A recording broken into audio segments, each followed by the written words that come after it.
Hey everyone, and welcome back to the Business Idea Insight YouTube channel. I'm stoked you're here for another resource, and if this is your first time here, this is the YouTube channel for the 9-to-5 worker who wants to learn how to develop and launch a side business to ultimately generate a second income. It can be really detrimental to your whole side business and entrepreneurial journey if you follow the wrong advice. So I want to share with you some of the worst advice I've seen out there so you don't fall into this trap like I did or that others have, and so that you can really immediately start seeing and making results for your side business. It can be super frustrating to realize a year later that you've taken bad advice and that you're going the completely wrong direction than where you want to go. And it can be super frustrating to have to turn your business around and head the other way as you try and build something successful following better advice. So the first piece of bad business advice I see, and I actually see many very successful entrepreneurs give this out, is you don't need passion for your business or your side business altogether. Now, why is this bad advice? Well, I strongly believe you need to be very passionate about your business idea and your side business altogether. As there can be a period, it could be even 6 months to a year, depending what kind of business model you're building, where you're building a side business and it's not generating any income for you. During these periods, it can be really easy to get discouraged. And if you're not passionate about the idea and the problem you're solving and the value you're bringing to people, then you're going to be easily discouraged to just shut down the business, sit on the couch and go watch some Netflix, as that's a lot easier. Secondly, even if you are making money down the road, you could face challenges, or there'll be areas where you have to get up early before your day job to work with a client or get something done before you head out for the day. And if you're not actually passionate about working on that side business and delivering that value and helping people, then you'll just end up sleeping in and not working on those important pieces of your side business. Now, I want to give an example and a story that I faced myself when I started one of my first side businesses in university. So the side business was a landscaping side business. I needed something on the side to help pay for a bit of tuition I had, and I didn't really know what to do. So I had previous work experience in landscaping, so I decided to go online and see who was advertising spots where they needed landscaping done in their personal backyards. So I reached out to these people, ended up actually getting a few clients, and was actually really busy developing the side business and landscaping for people. But it came down about 4 months down the road, and I stopped showing up to my clients' houses. I was unmotivated, and ultimately I lost the clients and I shut down the business and decided to get a part-time job instead to fulfill that.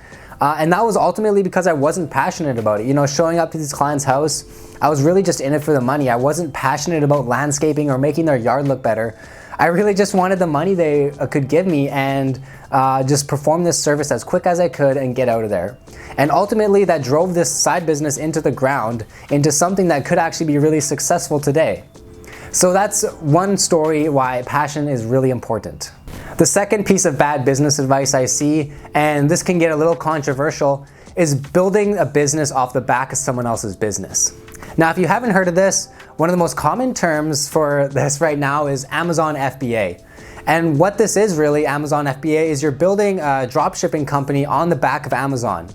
And why do I say this is bad business advice? Well, you can get down the road where you've built a very successful side business using Amazon FBA, shipping products to people, helping them out. But ultimately, if your service is based on Amazon, what happens if Amazon decides to sell the same products as you? What happens if Amazon stops allowing third parties to sell altogether? What happens if Amazon changes their algorithm and you don't show up in their search when people search for your specific product? You could really send your business down to zero and you could end up losing money on a daily basis.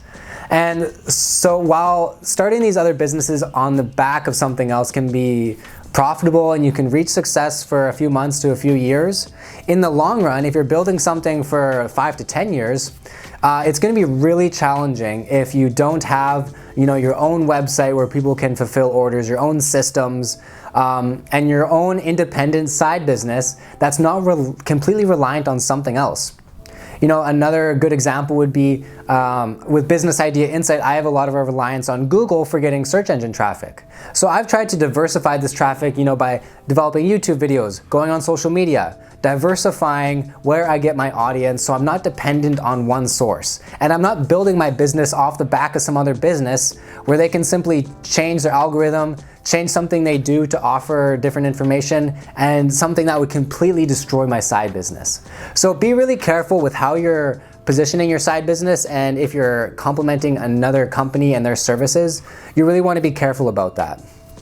And so one way to avoid this, you know, would be if you start a consulting service and you're offering services on other websites, you'll want to make sure you have your own website where people can come to view you, sign up for their own email list, etc., where you're building your own systems. The next piece of bad business advice I see is people telling you when you work a 9 to 5 and you have a side business, it's all about hustle, hustle, hustle.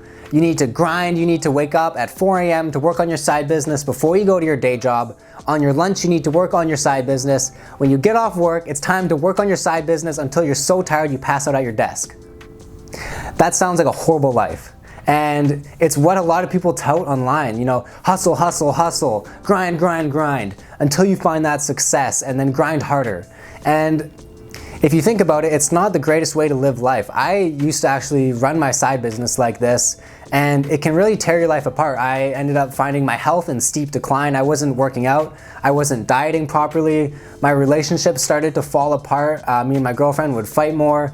I lost touch with some very important friends that I had to reconnect with and, you know, build those relationships back up again. And so ultimately, if you're sacrificing all your time and your health for your side business, you're really going to notice it down the road. And why is this bad advice? Well, if you're going to continue that momentum and that progress, you're going to really reach a point where you're burnt out. And this is when you will stop working on your side business altogether. You may even take a week, even a month off working on your side business because you may be just so burnt out. And when you're burnt out, you're not going to have any time to, you know, rekindle those relationships, start working on your diet or working out again. You're just going to be tired. You're going to want to come home and sleep. So it's not always about grinding, guys. And a huge thing about starting a side business and what I believe in and value is you need to be building something that's sustainable and for the long term. We're building something here that can generate us a nice second income for 5 to 10 years to come. And we're not depending off other services, or we're not grinding, you know, ridiculous hours to make that happen. There's ways to run a side business where it can be profitable. You can get the results you need to see to, you know, have that extra money in your bank account, pay off those loans that you're looking to pay off, or ultimately add value to someone's life without having to grind all the time and hustle, hustle, hustle. So you don't need to follow that advice, guys. Your side business is what you make it. And if you don't want to be working that long, that's fine. You don't have to. Just realize, you know, it's going to take a bit longer to grow, and sometimes that's fine too. Like, what's the rush? So if you're not in a huge rush to, you know, make a bit of money, you can actually, you know, go to the gym, have a social life, work on your side business on the weekend, and make sure you're getting enough sleep for your day job. And you can have a still well-rounded life. You may have to cut out, you know, playing video games a bit here and there, but you can have a really successful side business while having a fulfilling life. So the fourth piece of bad side business advice I see is to simply just quit your job and jump into your side business full time, as that's the only way you're going to see success. Now, this could work if you have a lot of money saved up and your spouse is fine with you quitting your job and not helping to contribute paying the bills, or if you're living at home and you can afford to do that, as your parents will be able to keep a roof over your head and feed you. But for 99% of the people, this is horrible advice, guys. Don't follow this. Don't quit your day job unless you have a profitable side business and you have enough money in your personal bank account to cover, you know, 6 to 8 months of expenses. Now, usually people will have an emergency fund, you know, to cover 3 to 4 months. But if you're going to go out on your own and run your own business and be dependent on customers, and you won't have any dependence on an employer or salary coming in, it's really important you have that longer time frame and longer reserve in the bank to help you get through those periods, because it's not always going to be bright and sunny days. You're not always going to be raking in $10,000 a month. And so if you go ahead and just quit your day job, you could completely screw yourself, and I'd hate to see you guys do that. So really just avoid that one. You don't need to quit your day job. You can actually have a day job and a side business, have two incomes coming in for you at the same time if that's what you want. But if you do want to end up quitting your day job one day, I highly recommend you build up your side business to where you've surpassed your level of income at your day job by at least 30% more, because you have to consider taxes and expenses. You're also going to need to have a good lump sum of money in your savings account for those rainy days where you might have a hard time getting clients that month, etc., so you can still keep a roof over your head.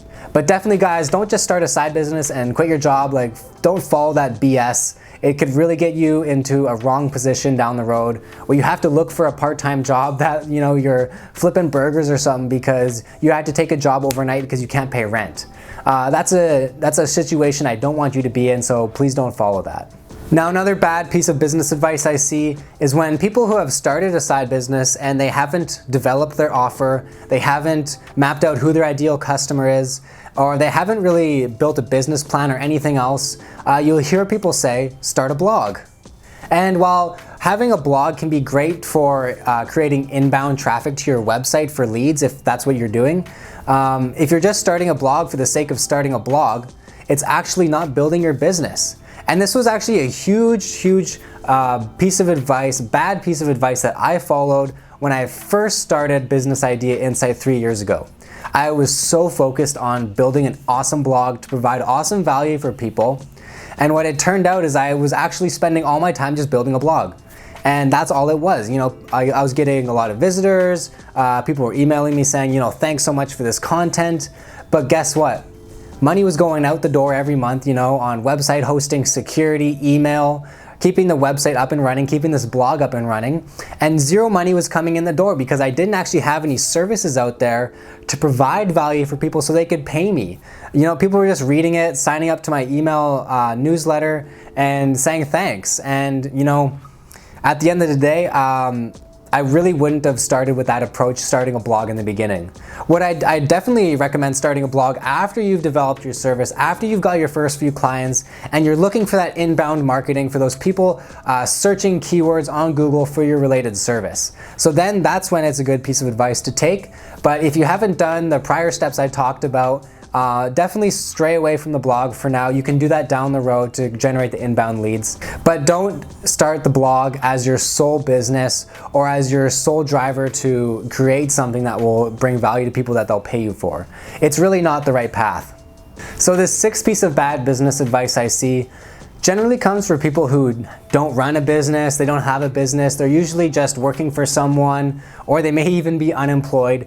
And the advice they'll usually give you is, that's a terrible idea. Why would you start something like that? No one's gonna buy your service. And this is horrible advice to follow, guys. If you're not getting this advice from a very experienced mentor, someone that has built and run successful businesses, and they tell you it's a terrible idea, I would highly recommend to just cut them out of your life, or ignore what they said, ignore that piece of advice, because if you know that you have a service that can add value to people, and if you've gone through something like the CEO method and you've tested that in the marketplace, and you know that there is a pain there that people want solved and you're solving it with the value you can bring, then you should know deep in your heart that you are solving a problem and you're helping people. It's just gonna take a little bit to get started and get things off the ground. People are easy to shut down and say, that's a terrible idea. Why would anyone buy that? Especially if they're not in the target market. So you have to consider that as well.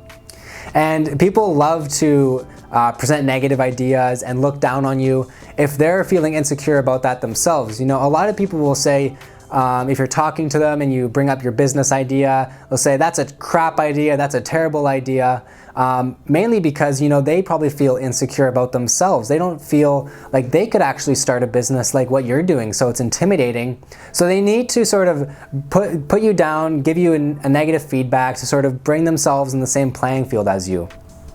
And this is just bad advice, guys.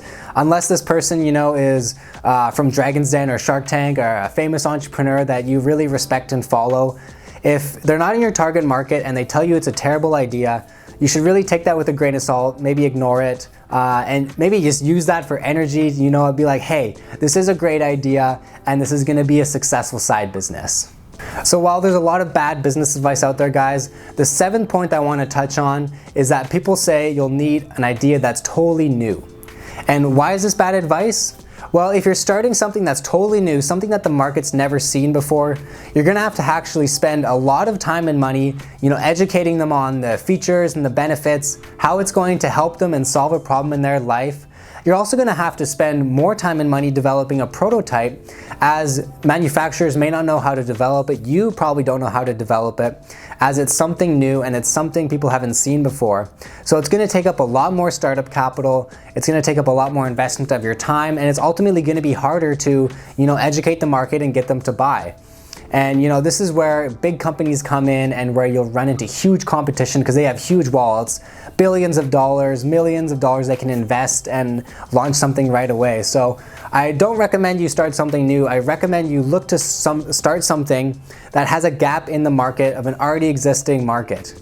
To give you an example, with Business Idea Insight, there are other people out there that help you with a side business, but I specifically chose, helping 9-to-5 workers. And there are people out there that help stay-at-home parents, specifically even stay-at-home moms. There are people that help unemployed people. There are others that help 9-to-5 workers, but I've been able to position myself to help people with a service-based business and stray away from the other advice they give, such as Amazon FBA and dropshipping, which I highly discourage. So as you can see, guys, you can really find a gap in the market that's already existing, and you can offer a service from the value you can bring. You don't need to reinvent the wheel and create something brand new.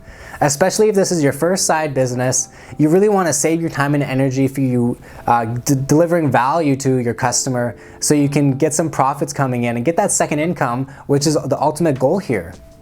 And even touching on the landscaping side business idea I started a while ago, this wasn't something completely new, but I was able to generate some good monthly income that could help pay for my tuition for university. And even though there was a lot of competition out there, there were people that were looking for, a one-person landscaping company that was going to charge really cheap and get the job done quickly.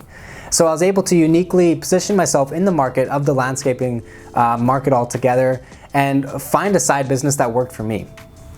So as you can see, guys, there's a lot of bad business advice out there, and I really need you to be careful about what you follow, who you're following, and who you're taking advice from, as it can lead you down the wrong path like it did for me in the beginning.